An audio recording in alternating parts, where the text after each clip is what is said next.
नमस्कार, आप देख रहे हैं सी न्यूज भारत। मैं हूं आपके साथ स्नेहा सिंह। वक्त हो गया है न्यूज आवर का। बेरोजगारी और बढ़ती महंगाई के खिलाफ कांग्रेसियों ने टीआईटी कॉम्प्लेक्स परिसर में धरना प्रदर्शन किया। यहां पूर्व मंत्री और कसरबाद विधायक सचिन यादव ने केंद्र और प्रदेश की भाजपा सरकार को जिम्मेदार ठहराते हुए कहा कि भाजपा की सरकार जन विरोधी नीतियों के चलते देश में बेरोजगारी और महंगाई बढ़ती ही जा रही है। उन्होंने कहा कि पेट्रोल और डीजल के दाम आसमान छू रहे हैं, महिलाओं के ऊपर अत्याचार हो रहे हैं और किसान परेशान है।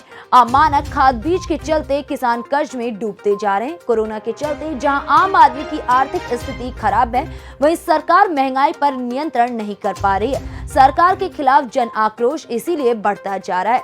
रसोई का जहां बजट बिगड़ा हुआ है, वहीं बेतहाशा बिजली बिलों ने भी लोगों की कमर तोड़ दी है। इस दौरान बड़ी संख्या में कांग्रेस कार्यकर्ता मौजूद रहे।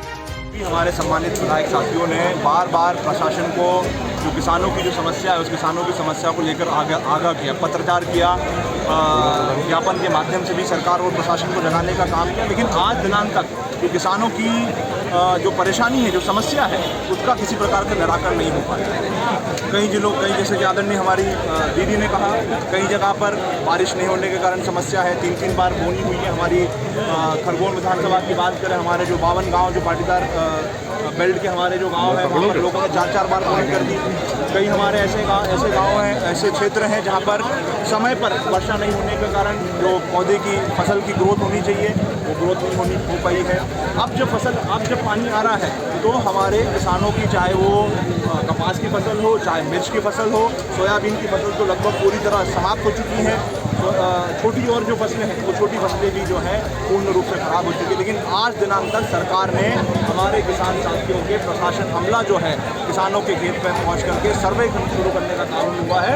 तो ये दर्शाता है कि आने वाले समय में भी जो सरकार है वो किसानों को किसी प्रकार का उनकी जो समस्या है उस समस्या का निराकरण करने का काम नहीं होने वाला है। क्या धरने के माध्यम से क्या सरकार से अपील करना चाहते हैं? देखिए, हम तो सरकार, सभी साथी हम सरकार से यही कहना चाहते हैं कि नींद से जागी है।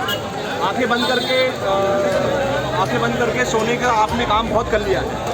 आज किसान हो, गरीब हो, मजदूर हो, नौजवान हो, छोटे व्यापारी हो, हर आदमी परेशान है। पेट्रोल डीजल की बात करें, रसोई गैस की बात कर लें, खाद्यान्न तेल की हम लोग बात कर लें, सभी चीज़ों के भाव जो है आसमान पहुंच चुके हैं।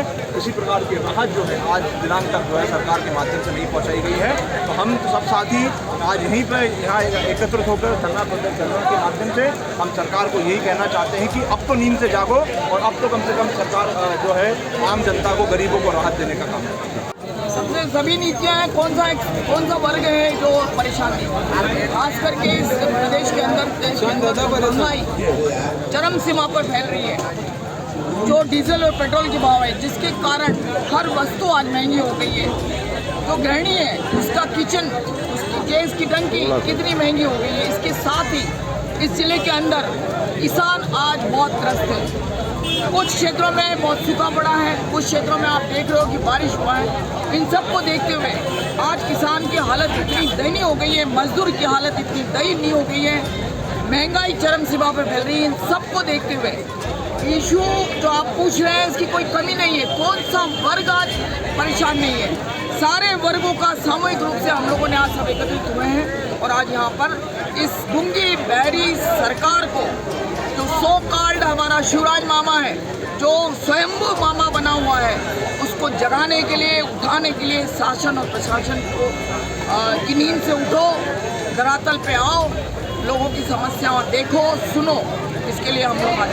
27 तारीख को सीएम झेलने आ रहे हैं, कई करोड़ों रुपए की लागत के योजनाओं का शिलान्यास भी करेंगे। सबसे बड़ा उदाहरण महेश्वर विधानसभा है। 2012-13 में जब उपचुनाव हुआ था, आप भी यहाँ के पत्रकार लोग हो, शिवराज मामा कितनी घोषणाएं करके गया, एक भी घोषणा मुझको बता दो कि वो पूरी हुई है। तो ये जुमलेबाजों की सरकार है, सिर्फ घोषणाओं में विश्वास रखते हैं, धरातल से इनका कोई विश्वास नहीं है। चुनाव है, उपचुनाव है, क्योंकि मतदाता ने मन बना लिया है कि कांग्रेस को जिताना है। इसलिए जुमलेबाजी करने जुमलेबाज आ रहा है जिन्ना के अंदर और सिर्फ जुमलेबाजी करके जाएगा, धरातल पर कुछ नहीं। क्या ये मान लेगी खरगोन जिले की कांग्रेस अब एक ही मंच से आएगी? बिल्कुल, आप देख रहे हो कि खरगोन जिले की कांग्रेस एक मंच पे खड़ी है। क्यों भाई? खारगोन से सी न्यूज संवाददाता प्रकाश प्रजापत की रिपोर्ट। फिलहाल इस खबर में बस इतना ही। देश विदेश की ऐसी तमाम खबरों को देखने के लिए बने रहें सी न्यूज भारत के साथ। हर खबर आपके साथ, आपके हाथ।